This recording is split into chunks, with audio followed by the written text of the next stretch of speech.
శ్రీమాత్రే నమః. శ్రీ లలిత సహస్రనామ స్తోత్ర నామానికి ప్రతిపదార్థము నామము 576 మత్త. మత్తాయ నమః అని అమ్మగారిని నమస్కరించుకోవాలి. మత్త అంటే పరవశంతో నుండినది, మత్త అంటే మదము చెందిన అని అర్థం, మదము అంటే పరవశత్వము అని మొదటగా ఉన్న అర్థం. కానీ ఈ అర్థం మారిపోయి వల్లు తెలియకపోవడం, పొగరెక్కడం, పెద్ద చిన్న తేడా తెలియకపోవడం అన్ని రకరకాల అర్థాలు వాడుకలోకి వచ్చాయి. పరవశంతో కూడిన వల్లు తెలియకపోవడం ఉంటుంది, కానీ వల్లు పొగరెక్కడం ఉండదు. మత్త పరతరం నాణ్యత్ కించిదాస్తి ధనుంజయ. మాయే సర్వమిదం ప్రోతం సూత్రమని గణాహివ.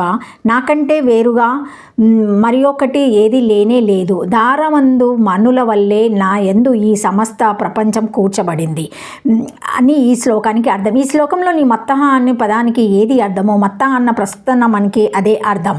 అంటే సర్వం ఆమె చేతనే నిండి ఉన్నది, ఆమె యందే సర్వం కూర్చబడి ఉంది అనే అర్థాన్ని సూచిస్తుంది. నిత్యం పరవశంతో నుండున్నది, తన యందే తన చేతనే సర్వం కూర్చబడి ఉన్నది అని ఈ నామానికి అర్థం.